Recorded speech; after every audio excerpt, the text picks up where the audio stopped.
여러분, 오늘은 우리가 도시빛교회 핵심가치 세 번째 주제, 진실한 공동체. 특별히 또 우리는 도대체 왜 이 공동체를 이렇게 꿈꾸고 이렇게 강조하는가에 대해서 좀 얘기하려고 하는데요. 아마 공동체에 대해서 자꾸 이렇게 많이, 우리는 특히 도시빛교회는 특히나 더 많이 이야기하는 편이잖아요. 그 이야기하다 보면은 이런 사실 질문들을 저도 많이 받고요. 이런 생각을 하는 사람이 생각보다 많습니다. 그리고 얼마든지 할 수 있죠. 이런 생각이에요. 아니, 목사님, 교회 다니고 예배 다니는 걸로도 충분하지. 왜 이렇게 도시빛교회는 자꾸 공동체를 강요해서 왜 이렇게 마음을 불편하게 하는 거예요? 아니 내가 혼자 예배 잘 드리고 하나님 그냥 잘 믿고 그리고 그냥 집에 가도 괜찮은 거 아닌가요? 그렇다고 하나님 안 믿는 거 아니잖아요. 신앙이 나쁘다는 거 아니잖아요. 네, 맞아요. 그렇게 보일 수 있습니다. 그럼에도 불구하고 우리는 왜 이렇게 그래도 공동체예요 라고 자꾸 얘기할까요? 무엇을 위해? 도대체 저는 여러분들에게 무엇을 원하는 걸까요? 제가 원하는 걸까요? 아니요. 우리가 도시빛교회가 공동체를 말하는 이유는 단 한 가지입니다. 여러분, 성경이 말하는 교회는 공동체입니다.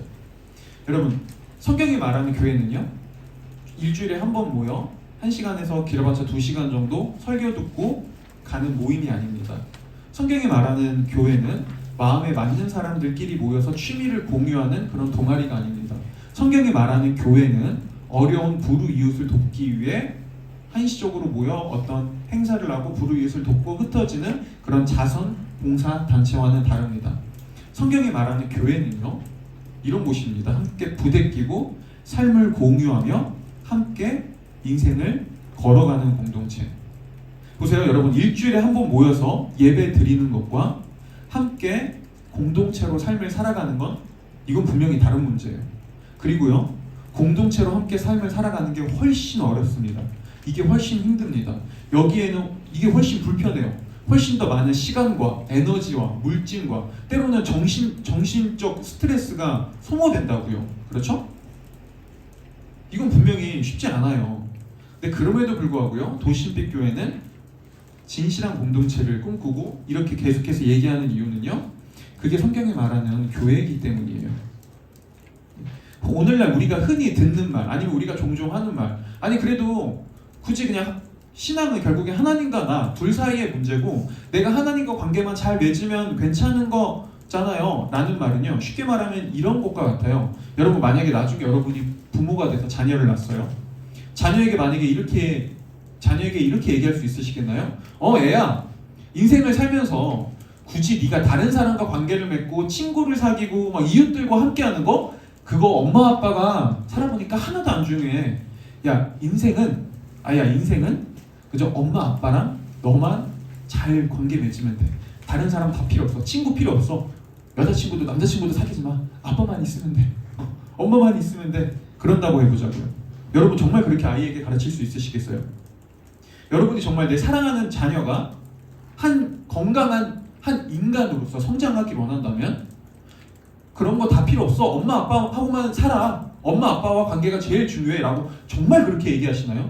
정말 그렇게 얘기하는 부모님들이 있나요? 물론 있을 수는 있겠죠. 근데 그거는 사실 자녀를 위한 게 아니죠. 보세요. 너무나 명확하죠. 사랑하는 자녀가 건강한 인생을 살아가길 원한다면 우리는 자녀에게 반드시 엄마 아빠와의 관계를 넘어서 친구와의 관계, 선생님과의 관계, 이웃과의 관계, 사회 구성원으로서 살아가는 그 이야기를 반드시 해줘야 되고요. 그걸 가르쳐야만 합니다. 그게 건강한 한 인간이 되는 거거든요. 그렇죠? 근데 왜 인간관계는 그런데 왜 신앙관계에서는 아니라고 생각해요? 왜 갑자기 신앙관계에서는 하나님과 나 둘만 잘 지내면 된다고 생각하죠? 아니에요. 여러분, 인간관계에서 건강한 인간으로 성장하기 위해 사회관계와 공동체가 중요하듯이 우리가 신앙관계 안에서도 한 신앙인으로 건강하게 성장하기 위해서는 반드시 신앙 공동체와 신앙적 관계가 필요합니다. 이건 너무 지극히 당연한 거예요. 여러분, 모든 사람은요, 관계 안에 있을 때 올바로 성장합니다. 그렇다면 우리가 해볼 수 있는 질문은 이거예요. 왜 인간에게 관계와 공동체는 이렇게 중요할까요? 왜 인간은 공동체가 있어야 건강하게 성장할까요? 보세요, 여러분, 진화론에서는요, 공동체가 중요한 이유를 두고 이렇게 설명합니다. 그게 원시 시대 때 인간의 생존에 더 유리했기 때문이라고요. 그래서 인간의 생존율을 높이기 위한 진화의 흔적이라고 얘기하는 것이죠. 원시 시대에 특별히 사냥을 하고 짐승의 공격에서 살아남고 언제 어떻게 닥칠지 모르는 그 자연 재해에서 자신을 지키기에 개인보다는 공동체가 더 중요했다는 거예요. 보세요. 뭐라고 얘기하죠? 흔히 우리가 얘기하는 진화주의에서는 공동체가 중요한 이유는 그저 생존율을 높이기 위한 하나의 수단이기 때문에 공동체가 중요하다고 얘기합니다. 근데 여러분 정말 공동체는 우리 주변에 있는 관계는 내 이웃은 내 생존율을 높이기 위해 중요한 걸까요? 만약에 관계가 나의 생존율을 높이기 위해서 중요하다고 한다면 우리는 오징어 게임 같은 그런 경쟁 관계에 돌입했을 때 오히려 내 옆에 있는 사람이 나와 협력하는 존재가 아니라 이제는 나의 적이요 나의 경쟁 상대가 됐을 때 그 사람을 짓밟고 내가 살아남기 위해 그 사람 누군가를 희생시키고 때로는 타인에게 손해를 끼쳐도 그걸 가지고 사실 나쁘다고 얘기할 수 없을 거예요. 그리고 이게 오징어 게임이 말하고자 하는 메시지 중에 하나죠. 오늘날 자본주의 사회에서 너희가 돈을 벌고 싶다면 생존하고 싶다면 결국엔 짓밟고 이기고 희생시킨다. 다 거기서 옳다고 생각해요. 오직 한 사람 이정재만 빼고요. 어려움! 이러다 다 죽어! 여러분 그런데 보세요. 진화론적 생각에서는요. 이정재는 바보입니다.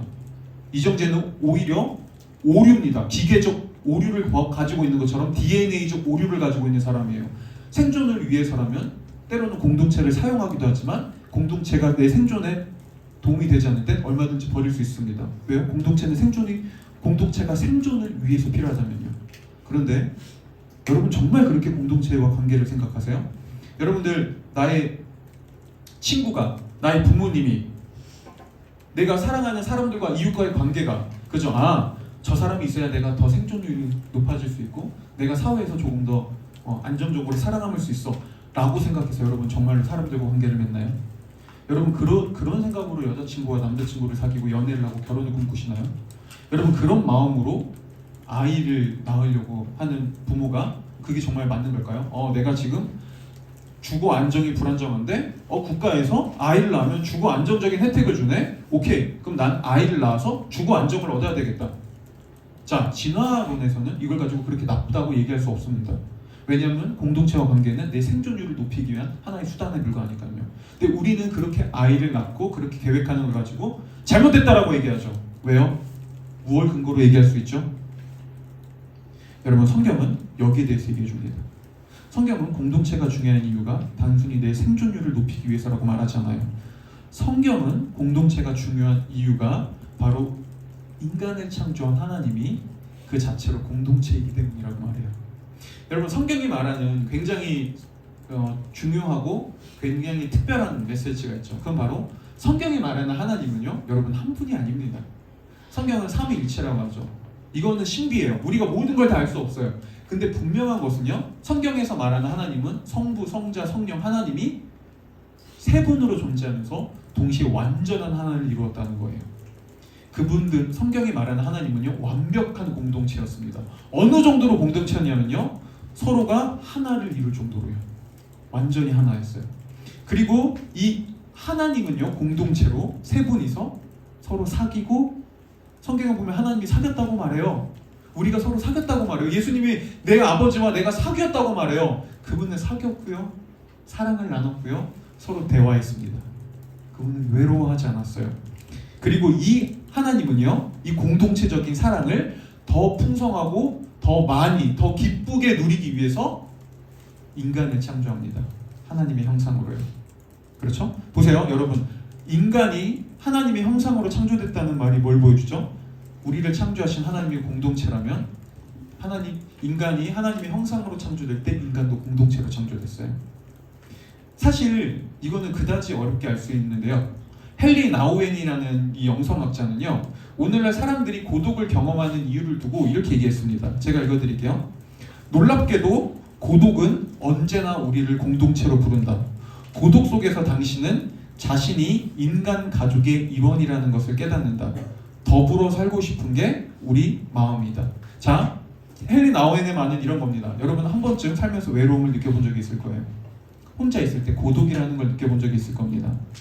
때로는 군중 속에 있는데, 사람들 사이에 있는데도 외로울 때가 있죠. 그때 왜 그렇죠? 단순히 관계가 필요 없어서 그런 건가요? 아니죠. 수많은 관계가 있지만 누군가와 진실하게 나의 마음을 나눌 사람이 없을 때 우리 그때 외로움을 느낍니다. 그렇죠? 그리고 내가 고독을 느끼고 외로움을 느끼는 건 뭘 보여주죠? 아, 나에게 마음을 나눌 사람이 필요해. 나에겐 진짜 나의 모든 것들을 이야기하고 공감해 줄 수 있는, 서로 대화할 수 있는 그런 친구가 필요해. 이게 우리가 고독을 느끼는 이유죠. 우리는 외로움을 느껴요. 왜요? 우리는 공동체적 존재로 창조되었으니까요. 그리고 그래서 예전에 우리 몇 년 안 됐어요. 코로나 때 진짜 모든 관계가 끊어졌었잖아요. 그때 어떤 일이 일어났었죠? 그때 수많은 사람들이 정신적 우울증과 코로나 블루라는 이 굉장한 고독과 외로움에 시달렸어요. 뭘 보여주죠? 우리는 공동체가 필요하고요. 공동체 안에서 인간은 또 다른, 진짜 다른 삶을 경험할 수 있습니다. 그리고 바로 이게 신앙생활 혼자 하면 되는 거 아니에요? 라는 말이 성경적이지 않은 이유입니다. 사실 그거는 불가능합니다. 지난주 우리는 하나님 나라에 대해서 이야기하면서 기독교에서 말하는 구원은 단순히 죽어서 천국 가는 게 아니라고 했어요. 기독교에서 말하는 구원은 우리는 이거라고 얘기했죠. 하나님이 원래 창조했던 그 모습대로 우리가 회복되는 것. 원래 하나님이 우리를 창조하셨던 그 목적에 맞게 우리가 원래 있어야 할 자리를 되찾기 시작하는 것. 그렇다면 우리가 하나님의 구원을 경험할 때 우리가 제자리로 돌아간다면 우린 반드시 공동체로 돌아가야 돼요. 그리고 바로 이게 나중에 우리가 훗날 하나님 나라가 완전히 완성될 때, 쉽게 말하면 천국이 이 땅에 이루어질 때, 그때도 공동체로 살아갈 수밖에 없는 이유입니다. 여러분, 천국 가면 공동체로 살아요.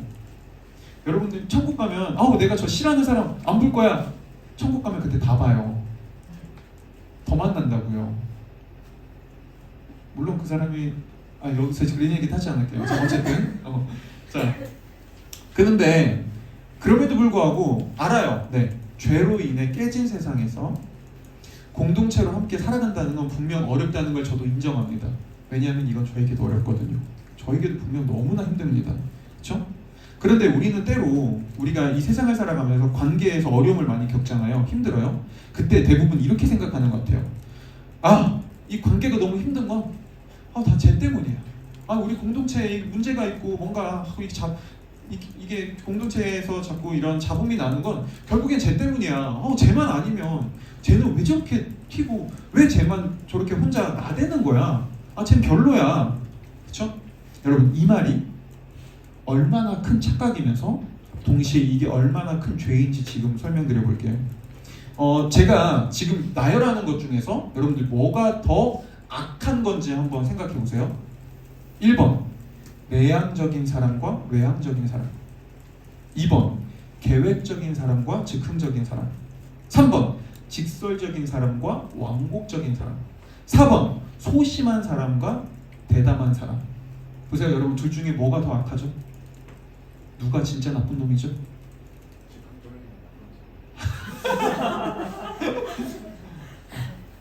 너 나쁘구나. 보세요, 여러분. 여기서 나쁘고 악한 건 없습니다. 왜냐하면 이건 개인적 성향의 문제거든요. 그렇죠? 이건 다름과 차이의 문제예요. 근데 보세요. 여러분, 생각해 보세요. 여러분들이 누군가와 관계를 맺을 때, 공동체 안에서 누군가가 싫을 때, 누군가가 마음에 들지 않을 때 보통 보면 성향의 문제입니다. 사실 이 차이의 문제예요. 근데 우리는 이 차이를 가지고 우리 차이가 있어, 좀 나와 다르구나 라고 얘기하지 않고요. 우리는 이렇게 얘기해요. 쟤 나빠! 쟤 악해! 쟤 못됐어! 그렇죠? 그리고 여러분, 이렇게 말하는 순간 우리는 스스로에게 사실 이렇게 말하는 거예요. 내가 무조건 옳아. 나는 무조건 선해. 나는 무조건 맞아. 난 틀리지 않아. 뭐죠? 여러분, 자기중심적인 죄죠. 우리는 관계도 자기중심적으로, 나를 기준으로 내가 절대적, 마치 하나님인 것처럼 선과 악으로 갈라서 때로는 다름과 차이를 악마로 만들고 누군가를 죄인으로 만들어 버립니다. 그리고 이게 우리가 공동체를 기피하고 공동체에서 갈등을 경험하는 가장 큰 이유예요. 사실 이 이유에는요, 자기 중심성이라는 죄가 있습니다. 여러분, 이 자기 중심성이라는 죄는 앞서 말했듯 차이를 악과 그리고 그 다음에 상대방을 악마화로 만들어 버립니다. 그런데 여러분, 우리 또 첫 번째, 우리 교회의 첫 번째 핵심 가치가 회심이잖아요. 회심은 뭐죠? 이 자기 중심성을 극복하기 시작하는 거예요. 아, 내가 자기 중심성이라는 이 죄를 가지고 있었고 이 죄가 심각한 문제를 가지고 있구나, 이렇게 살면 안 되는구나라는 걸 깨닫고 우리의 마음을 바꾸는 게 회심입니다. 그렇죠? 그러면 이 회심을 경험한 그리스도인은요, 관계를 맺고 다른 사람을 바라볼 때도 이제 다른 방식으로 바라보기 시작합니다. 더 이상 자기 중심적으로 바라보지 않으려고 노력합니다. 그럼 어떤 일이 일어나죠? 당연히 우리가 누군가와 관계를 맺고 타인을 바라보고 타인과 갈등을 극복하고 이겨내는 방식도요, 이제 우리는 하나님 나라의 방식으로, 하나님의 방식으로 바뀌기 시작합니다. 그리고 그거는, 이런 삶은 당연히 우리를 공동체로, 하나됨으로 이끕니다. 이게 여러분 교회가 중요한 이유예요. 우린 교회 안에서 이거를 연습하고 교회 안에서 이 일을 할 수 있습니다. 왜요? 교회는 이제 내 중심적으로 살지 않겠습니다라고 고백한 사람들이 모여 그런 삶을 연습하고 살아가기로 하는 곳이니까요. 하지만 그럼에도 불구하고 여러분, 이전까지 자기 중심적으로 관계를 맺고 너무 나 중심적으로 살아가던 사람들이 갑자기 누군가와 함께 타인 중심으로, 하나님 중심으로 관계를 맺어가는 거는 분명히 어려워요. 쉽지 않아요. 바로 안 돼요. 여기서 막 갑자기 그렇다고 사랑이 넘치고 막 모든 것이 꽃밭이 펼쳐지는 게 아니라고요. 여전히 여기서도 갈등은 경험해요. 그렇죠? 그래서 우리는 이 세상에서는 그 갈등을 경험하고 이겨내고 극복하는 법을 배우는 거예요. 그걸 극복하고 이겨나가면서, 아, 하나님의 공동체는 이런 거구나, 하나님께서 원하시는 관계는 이런 것이구나 라는 걸 더욱더 경험해가기 시작하는 것이죠. 그리고 이를 위해선 우리에게 반드시, 그렇다면 하나님이 원하는 관계는 어떤 것일까? 하나님이 꿈꾸시는 교회는 어떤 곳일까? 하나님이 꿈꾸는 관계와 공동체는 어떤 것일까를 우리는 당연히 그 성경을 통해 배우고 알아야 합니다. 그리고 바로 이게 오늘 우리가 사도행전을 통해서 성경이 말하는 공동체의 특징을 좀 살펴보려고 하는 이유예요. 물론 이거는 오늘은 되게 좀 러프하게 살펴볼 거예요. 좀 큼직큼직하게 살펴볼 거고요. 2월 달쯤에 조금 더 깊게 공동체 안에서 우리가 어떻게 좀 더 깊게 관계를 맺고 공동체를 이루기 위해 우리한테 정말 더 필요한 게 무엇인가는 좀 2월 달에 살펴보려고 하거든요. 그 전에 오늘은 좀 크게, 그렇다면 사도행전이 말하는 이 공동체의 모습, 초대교회의 특징은 도대체 어떤 공동체였나, 여기에 대해서 좀 이야기하려고 하는데요. 오늘 우리가 읽은 사도행전 4장 42절에서 47절의 문맥을 보면요, 오순절 성령님이 임하고 난 이후에 이 제자들이 변화되기 시작합니다. 더 극적인 변화가 일어나요. 그리고 이제 담대함을 얻은 이 제자 중에서 베드로가 또, 이 쉽게 말하면 오늘날로 치면 베드로는 굉장히 나대는 사람이었어요. 적극적인 사람이었어요. 네, 그는 대담한 사람이었습니다. 베드로가 앞서서 사람들에게 나가 설교하기 시작합니다. 담대함을 얻어서. 그리고 이 베드로의 설교를 듣고요, 무려 3,000명이나 되는 사람이 회심합니다. 보세요. 성경에도요, 회심이 일어나요. 그런데 이 회심한 사람들이 어떻게 했을까요? 우리가 이제 하나님 믿었어요. 감사합니다. 베드로 땡큐. 그리고 우리 이제 돌아가서 알아서 잘 살자. 이제 하나님 믿고 우리가 예수 그리스도가 이 땅에 오신 정말 하나님의 아들이라는 걸 알게 됐으니 이제 그 예수님과 잘 신앙생활하면서 예수님과 잘 관계 맺으면서 이제 알아서 살아봐야지 라고 하고 흩어졌을까요? 아니요. 성경을 보면 회심한 이후에 사람들은 공동체를 이루기 시작합니다. 그들은 서로 모입니다. 그리고 새로운 공동체를 맺으며 새로운 관계를 형성합니다. 오늘 이게 바로 예루살렘 교회의 탄생이에요.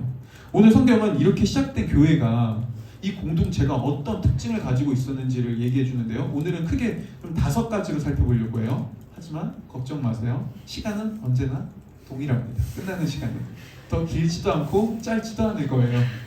어쨌든 5개를 살펴볼게요. 네.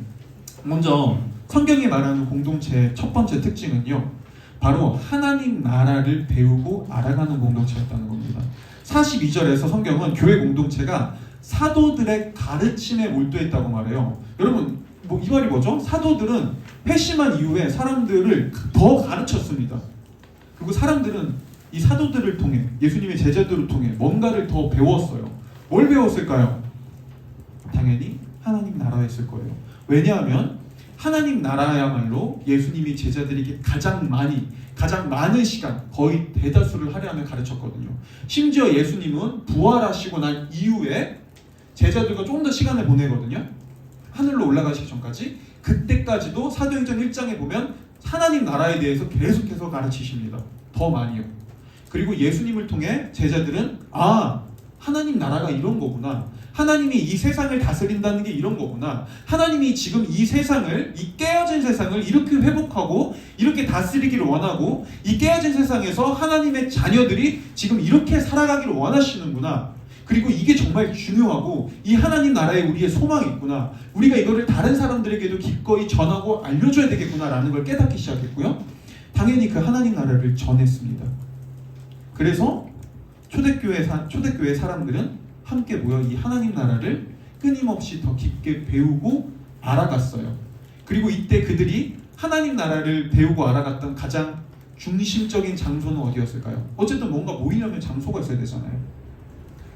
적어도 사도행전 4장에서 그들이 처음에 하나님 나라를 배우고 알아갔던 장소는 성전이었습니다. 그래서 오늘 성경 46절에 보면요, 성경은 오늘 이야기를 다시 한번 반복해요. 왜냐하면 이게 중요했다는 거거든요. 다시 한번 반복하면서요, 그들이 마음을 같이하여 성전에 모이기를 힘썼다고 해요. 여기서 중요한 건 성전이 아니에요. 건물이 있어야 됩니다. 그래서 막 예루살렘 성전 가야 됩니다. 이런 게 아니에요. 그들이 모이기를 힘썼다는 거예요. 그들은 한 곳에 계속해서 모였어요. 왜요? 그게 예배였거든요. 보세요.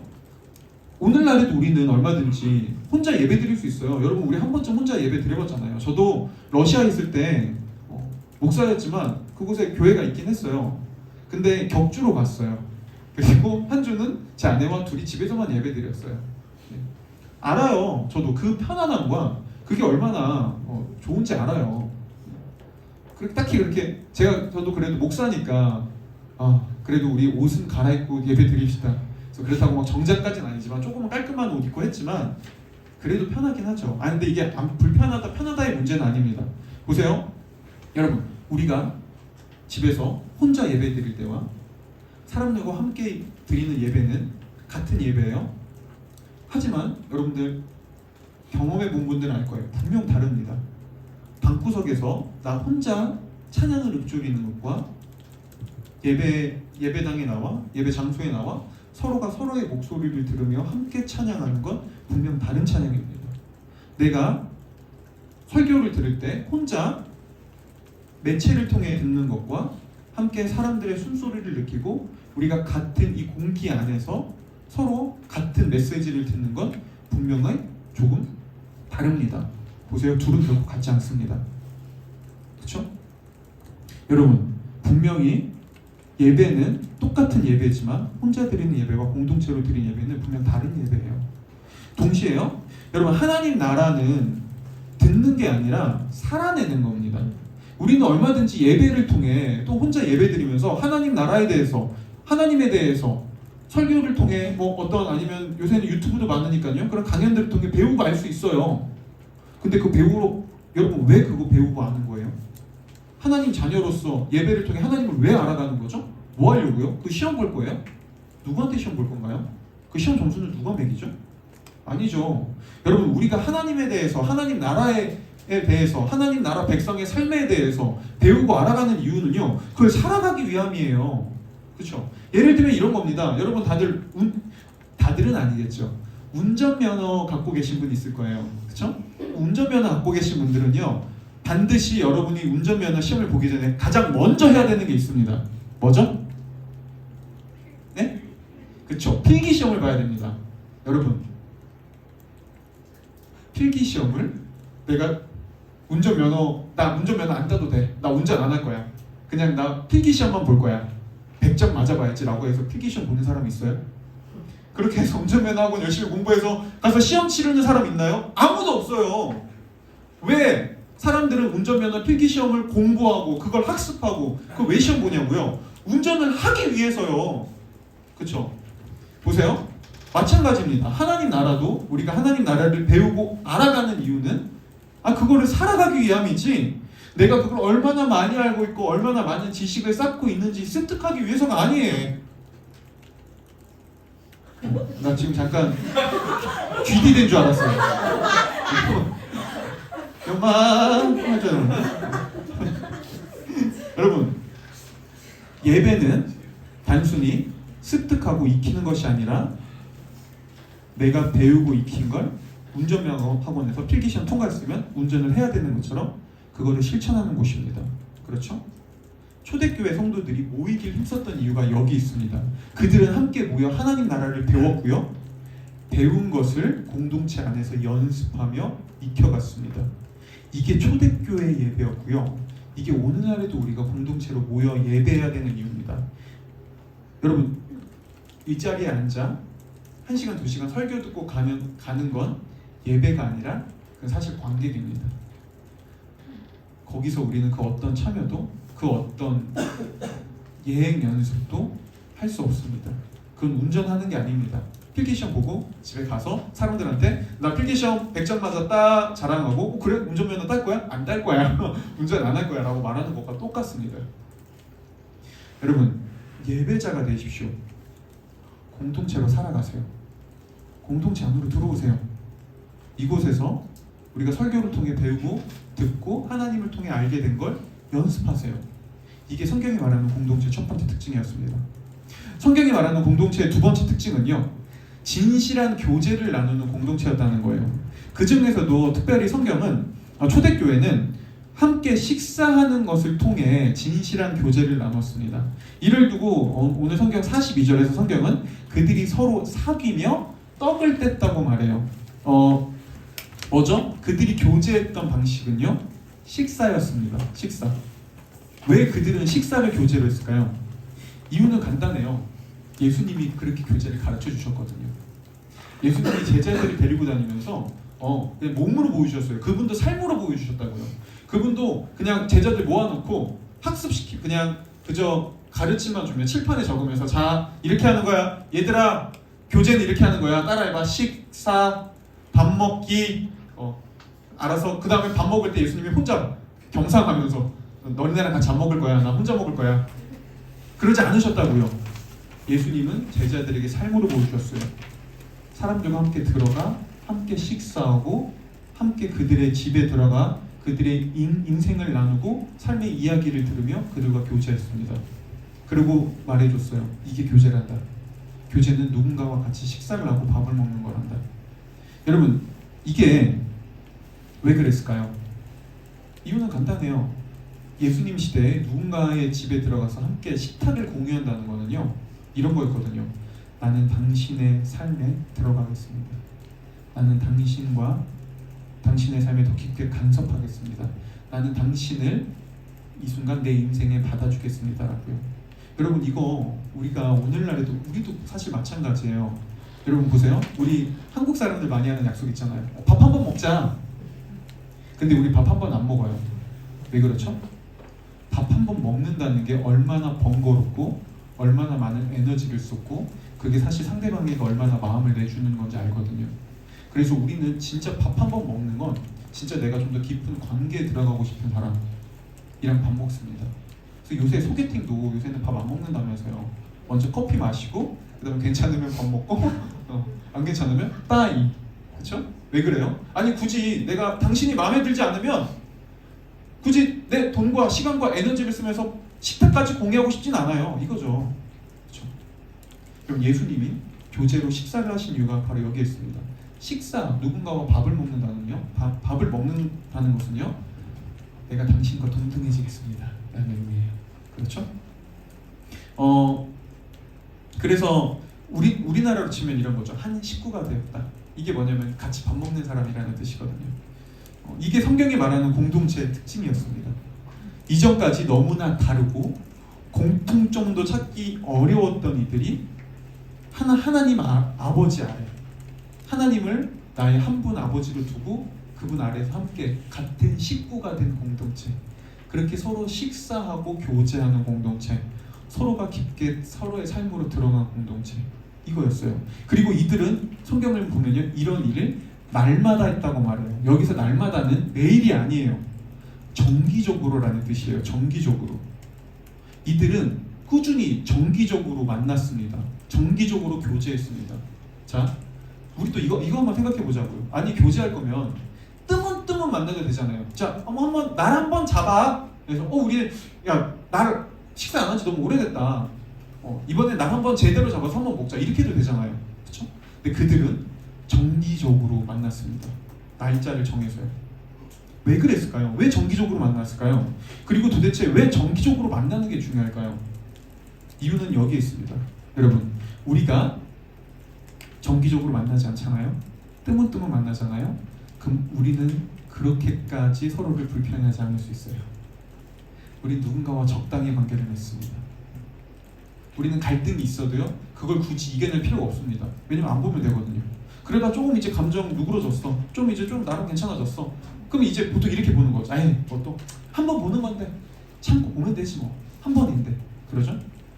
여러분, 거기서 사랑과 갈등의 극복과 서로의 용납과 받아주면 나올 수 없습니다. 근데 정기적으로 만날 때 어떤 일이 일어나죠?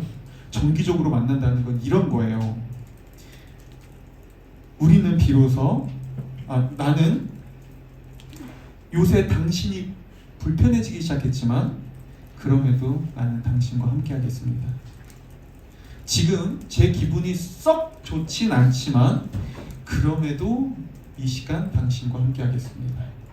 요새 좀 사람들이 너무 싫고 도망가고 싶지만 그럼에도 당신과 함께 하겠습니다. 최근 너무 컨디션이 별로지만 그럼에도 당신과 함께 하겠습니다. 뭐죠? 정기적이라는 건 이런 겁니다. 정기적은 우리로 하여금 뭔가를 넘어서고 그럼에도 불구하고 내가 당신과 함께 하겠습니다라는 그걸 만들어주고요. 여러분, 그렇게 정기적으로 만날 때 어떤 일이 일어날까요? 보세요. 우리는 비로소 서로를 더 깊게 알게 됩니다. 우리는 그때 갈등을 피하는 게 아니라 갈등을 극복하는 법을 배울 수밖에 없게 됩니다. 그리고 그 갈등을 극복하고 이겨내면서요, 우리는 진짜 깊어지고요, 그때 진짜 진실한 관계가 시작됩니다. 그때부터요. 그리고 그렇게 우리는 서로 하나 되는 것이 무엇인지, 하나가 무엇인지를 알아가죠. 그렇죠? 왜 초대교회 성도들은 이렇게까지 정기적으로 꼭 그렇게 모였을까요? 그렇게 하나가 될 수 있기 때문에? 그렇게 해야 천국 갈 수 있기 때문에? 아니요. 그들은 하나님을 믿고 회심한 순간 깨달았거든요. 하나님께서 우리를 이미 하나로 부르셨구나. 하나님이 우리를 하나라고 하셨구나. 이제 관계와 내가 사람들을 대하는 방법은 자기 중심적이 아니라 이제 하나님이 우리를 목적하신 그 뜻대로 우리가 서로 모이는 것이구나 라는 걸 알았거든요. 그렇게 그들은요, 정기적으로 모이면서 나의 기분이 내키지 않아도 서로를 배려하는 법을 배웠고요, 때로는 피하고 도망가고 싶은 상황에도 그거를 이겨내고 갈등을 극복하는 법을 배워나가기 시작했고요, 내가 싫어하는 사람도 받아주고 용납하고 용서하며 사랑하는 법을 배워가기 시작했습니다. 정기적으로 했기 때문에요. 그리고 그들은 비로소 이렇게 할 때 세상이 줄 수 없는 진실한 관계와 진실한 나눔과 진실한 사랑의 공동체가 무엇인지를 알아낼 수 있었죠. 네. 여러분, 바로 이게 오늘날에도 우리가 사실 너무나 피곤하고 너무나 힘들지만 그럼에도 불구하고 정기적으로, 특히 오늘날 현대사회에서는 일주일에 한 번 이렇게 만나 공동체를 이루고 관계를 맺어가야 하는 이유입니다. 그리고 이거 분명 힘들어요. 갈등이 있고요, 눈물이 있고요, 슬픔이 있고요, 때로는 실망과 마음의 무너짐과 때로는 배신당하는 것 같은 느낌이 있습니다. 그렇죠? 근데 그럴 때 우리가 기억해야 될 건 뭘까요? 그럼에도 불구하고 우리는 한 식구라는 거예요. 우린 하나님 아버지 아래 한 식구입니다. 우리는 이미 하나예요. 하나님이 우리를 도심빛 교회라는 이 공동체로 묶어주셨고요, 이게 우리가 정기적으로 모여 교제해야 하는 가장 크고 절대적인 이유입니다. 이 정기적이라는 부담감이 있을 때, 거룩한 부담감이죠. 이 정기적이라는 거룩한 부담감이 있을 때 우리는 갈등을 극복하고 비로소 더 깊어지고 비로소 더 진실해집니다. 이게 바로 성경이 말하는 공동체의 특징이었어요. 자, 이렇게 공동체 속에서 서로의 관계가 더 깊어지고 갈등을 이겨내다 보면, 또 때로는 아니면 그런 갈등을 경험해요. 이런 일이 닥치다 보면 우리는 어떻게 될까요? 자연스럽게 기도하게 됩니다. 그리고 이게 성경이 말하는 세 번째 교회 공동체 특징이었어요. 성경이 말하는 교회는요, 초대교회는 기도하는 공동체였어요. 그래서 오늘 42절을 보면 그들이 기도에 힘썼다고 말합니다. 네, 그렇죠? 여러분 보세요. 이 말도, 그리고 기도에 힘썼다는 말이 어떤 건지 얘기 드려볼게요. 여러분, 기도에 힘썼다는 말은 이런 말이 아니에요. 오늘 기도하고 싶은 마음이 솟구쳐. 오늘 뭔가 기도가 땡겨. 기도해야지. 오늘은 기도가 땡기는 날이니까 한 1시간? 적어도 내가 30분 이상은 기도해야 되겠어. 그러면서 막 참으면 기도를 열심히 했습니다. 이게 기도에 힘썼다는 말이 아닙니다. 여러분, 기도에 힘썼다는 건 이런 거예요. 기도하고 싶지 않을 때, 기도의 마음이 오지 않을 때, 기도가 나오지 않을 때, 그때도 기도하려고 했던 거예요. 이게 기도에 힘썼다는 이유입니다. 여러분, 많은 사람들이 이런 식으로 하나님을 믿을 때 기도나 아니면 뭐 성경 보는 거나 어떤 신앙생활 하는 걸 이런 식으로 오해하고 그래요. 하나님이 마음 주시면 할게요. 하나님이 마음 주시면 그때 예배할게요. 하나님이 마음 주시면 사랑할게요. 하나님이 마음 주시면 용서할게요. 하나님이 뭔가 마음 주시면 그때 더 기도할게요. 여러분, 오해하고 있는 게 있어요. 이 말 하는 순간 굉장히 지금 성경이 말하는 기독교의 메시지를 오해하고 있는 거예요. 왜 그러냐면요, 여러분, 성경은 우리의 마음이 왜곡되고 삐뚤어져 있다고 말해요. 자기 중심성을 이기려고 우리가 하나님 앞에 결단하고 고백해서 그거를 이겨내려고 하는 거지, 우리의 여전히 자연적 본성은 깨져 있다고요. 그 말이 뭔지 아나요? 우리는 마음으로는 예배하고 기도하고 용서하고 사랑하고 싶은 마음은 거의 나오지 않습니다. 저도 목사인 저도 마찬가지예요. 그렇게 기도하려고 하면 우리 기도 거의 못해요. 용서 못합니다. 근데 초대교회 성도들은요, 힘썼어요. 뭐죠? 그들은 마음 가는 대로 하지 않았습니다. 그들은 이건 하나님께서 원하시는 거예요. 우리 마음 가는 대로 우린 더 이상 사는 존재가 아니에요. 예수님께서도 제자들한테 기도를 그렇게 가르치셨거든요. 예수님은 습관에 따라 기도하셨어요. 그분 마음 가는 대로 기도했다고 말하지 않아요. 예수님도요, 인간의 몸을 입고 왔다니까요. 그분도 피곤했고요. 그분도 졸렸고요. 그분도, 아니 하나님 아들이잖아요. 심지어 예수님은 이럴 수 있었다고요. 하나님, 우리 사이에 제가 굳이 다른 데 가서 기도해야 됩니까? 그냥 이렇게 누워있어서 하나님과 얘기만 해도 되지? 아니, 예수님의 말로 진짜 그럴 수 있었어요. 근데 예수님도 습관을 따라 나가 기도합니다. 그분은 더 깊은 교제가 뭔지 알았거든요. 그래서 제자들도 이 모습을 보고 기도를 배워서, 성경에 보면 제자들도 습관에 따라 기도합니다. 그리고 초대교회 성도들도 마찬가지였고요. 이게 기도에 힘쓰는 거였습니다. 여러분, 그리스도인은요, 마음 가는 대로 행동하는 사람이 아니에요. 하나님께서 우리에게 말씀하신 것들, 하나님께서 원하시는 것들을 알아가고, 이게 맞구나 라고 한다면 그걸 힘쓰고 그걸 이겨내려고, 극복하려고 하는 사람들이죠. 자, 그렇게 할 때 어떤 일이 일어나냐고요? 여러분, 종종 이런 경험 해보신 적 있을 거예요.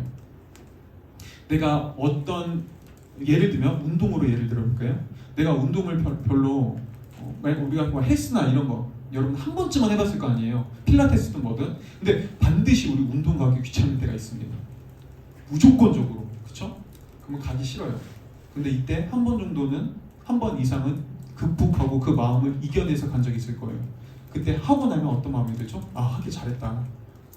오늘 뭔가 뿌듯해. 하고 나니까 막상 하기 전엔 싫었는데, 마음이 불편했는데 하고 나니까 좋아요.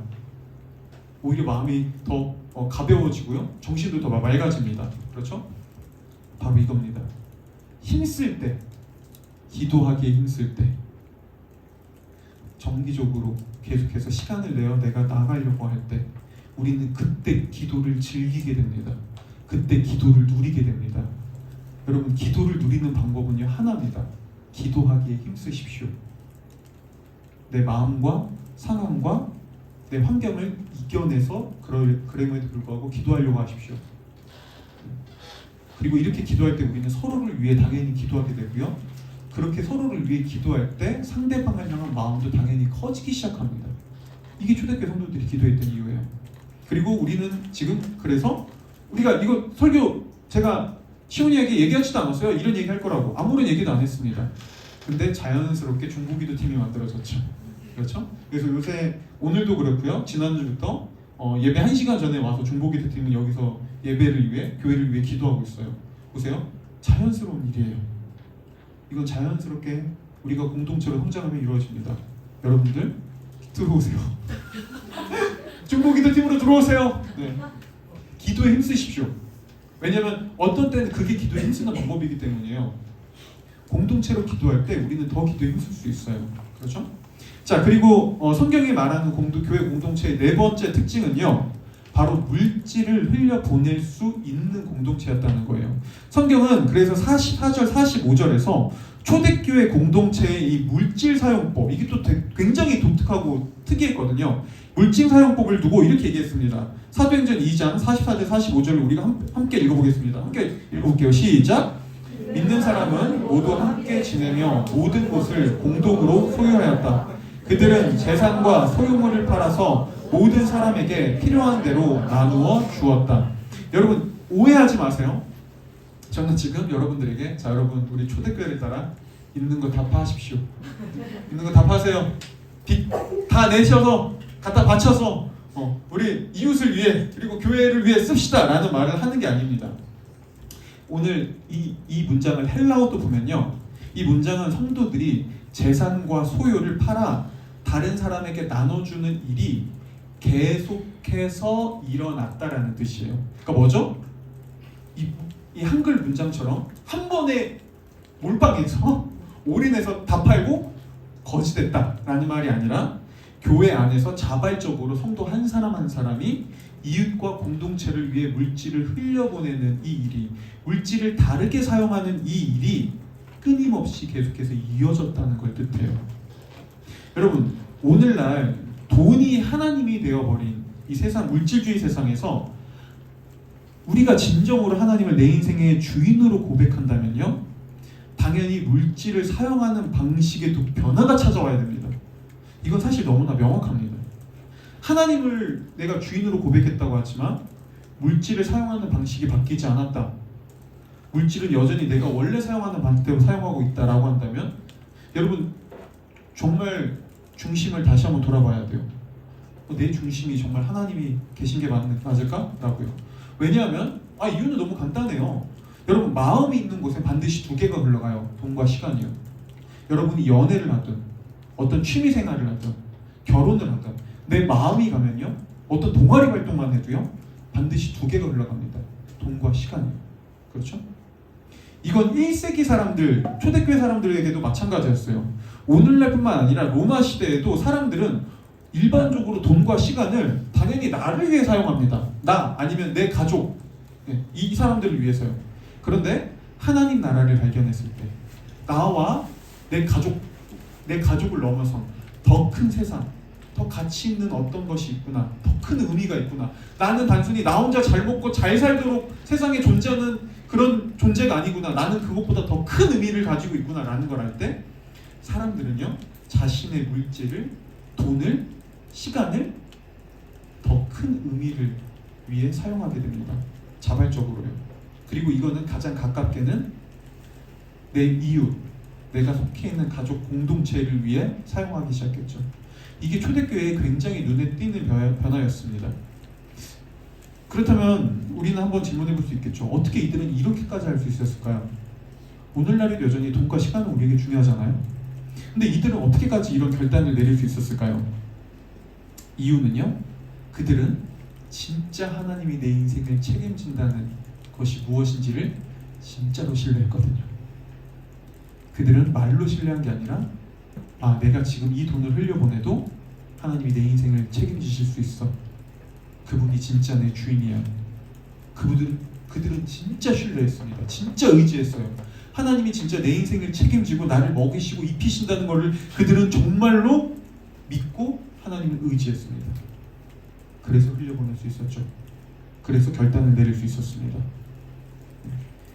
이처럼 하나님을 발견하고 내 인생의 주인이 바뀐 사람들은요, 당연히 물질과 시간과 돈을 다르게 사용하고요, 교회는 그걸 가지고 교회 공동체와 지역과 이웃을 통해 그것을 또 흘려보냅니다. 그렇죠? 이렇게 세상에 없던, 세상과 다른 방식의 삶, 돈을 쓰는 방식도 달라졌을 때 이 초대교회에 그 당시 어떤 일이 일어났는지 아나요? 그 예루살렘 사회에서, 이스라엘 사회에서 바로 이런 일이 일어납니다. 사도행전 2장 47절이요. 우리가 또 한번 읽어볼게요. 한번 읽어보겠습니다. 시작! 모든 사람에게서 호감을 샀다. 주님께서는 구원받는 사람을 날마다 더하여 주셨다. 아멘. 여러분, 이게 초대교회의 마지막 특징이었습니다. 사람들에게 세상에 매력과 호감을 주는 공동체. 여러분, 저는 이게 굉장히 의미 있다고 생각해요. 왜냐하면 얼마 전이죠. 한 주 전인가요? 한국 교회, 한국 사회에서 종교별 딱 호감도 그 조사가 나왔었어요. 그때 호감도 이렇게 나왔어요. 불교 52.9%, 천주교 48.5%, 개신교 14.3%. 여러분, 심지어 원불교 17.9%. 여러분, 지금 우리 원불교보다 못해요. 제가 이걸 원불교를 물론 무시하거나 비하하는 발언은 아니지만, 원불교는 사실 그렇게 메이저 아니잖아요. 솔직히 세계 3대 종교 안에 들어가지 않잖아요. 근데 여러분, 한국 사회에서는요, 개신교는 더 이상 3대 종교 안에 들어가지도 못합니다. 호감도로 치면 원불교보다 못합니다. 왜 그럴까요? 너무 보세요. 성경은 이게 당연하다고 얘기하지 않아요. 하나님 믿으면 사람들이 너희 싫어할 거야. 물론 예수님이 그런 말씀도 하셨어요. 근데 그것만 있냐고요? 아니요. 오늘 사도행전을 보세요. 세상이 교회에 호감을 샀습니다. 호감을 느꼈어요. 저들은 정말 매력적인 존재들이야. 저들은 정말 호감 있는 존재들이야 라고 생각했다고요. 근데 지금 한국 사회에서는 이것과 반대되는 일이 일어납니다. 왜 그렇죠? 당연하죠. 한국 교회가 성경과 반대되고 있으니까요. 성경과 반대되는 이야기를 하고 있으니까요. 성경과 반대되는 모습을 가지고 있으니까요. 한국 교회의 특징이 성경이 가지고 있는 교회의 특징과 달라졌으니까요. 어느새부터 교회는요, 하나님 나라의 백성으로 살아가는 법을 가르치기보다요, 여러분 하나님 열심히 믿고 신앙생활 열심히 하면 천국 가고 하나님이 여러분들에게 복 주실 겁니다 라는 개인주의적인 신앙만을 가르치기 시작했고요. 힘든 세상 속에서 여러분 삶이 힘드시죠? 어렵죠? 네, 하나님이 다 하십니다. 지금도 하나님이 당신을 위해 울고 있습니다. 물론 그것도 맞아요. 그러니 우리 그냥 잘 지금처럼 살아갑시다 라고 위로만 주기 시작했습니다. 보세요. 이런 교회에서 사람들은요, 변화를 경험할 수 없습니다. 내가 어떻게 살아야 되고 무엇을 위해 지금 이 순간을 살아야 되며 하나님께서 지금 내가 어떻게 일하시기를 원하는지는 배우지 못합니다. 내 인생을 어떻게 바라보고 지금 우리 사회에서 일어나는 일들을 우리가 그리스도인으로서 세이브 코리아 이런 거 말고요, 막 무슨 광장에 모여서 무슨 나라를 위해 대통령을 위해 기도합시다 이런 거 말고요. 그건 누가 봐도 정치적으로 편향된 거잖아요. 그런 거 말고요, 진짜 하나님 나라의 균형 있는 관점으로 이 세상을 회복하고 치유하기 원하시는 하나님은 지금 이 나라의 이 순간들을 어떻게 우리가 정확하게 바라보고 우리가 좌우에 흔들리는 것이 아니라 무엇을 위해 기도하는 게 옳은 것인가, 우리가 어떻게 정치에 참여해야 되는가, 우리가 어떻게 사회 구성원으로서 목소리는 어떻게 내야 되는가, 이거를 올바르고 배워가는 게 교회였다고요. 갈등을 조장하는 게 아니라 오히려 이런 갈등이 더 심화될 때 우리가 어떻게 이 사회에서 이 사회를 위해서 기도하면서 어떻게 하나를 이뤄갈 수 있는가, 그 역할을 하는 게 원래 교회였다고요. 그리고 그때 세상은 교회를 통해 호감을 느낍니다. 근데 어느새 교회에서 그런 건 사라졌어요. 진실한 공동체요? 아니요. 오늘날 교회 안에 예배 관람자들만 넘칩니다. 다 관객들입니다. 우르르 모였다? 우르르 집에 갑니다. 필기시험만 보고요, 운전 연습을 안 합니다. 그럼 운전 어떻게 할 거죠? 인생이란 운전을 어떻게 여러분 하나님을 통해 설교 듣는 걸로 내 인생을 어떻게 운전 잘할 수 있어요? 연습을 안 했는데. 그래서 설교만 듣고 세상에 나가서 다시 내 인생을 운전할 때는 원래 내가 하던 방식으로 해요. 원래 내가 하던 방식, 내 마음에 맞는 대로. 당연히 갈등은 계속 일어나죠. 문제는 계속 터지죠. 원래 내가 하던 방식이니까요. 내 삶의 방식은 바꾸지 않으니까요.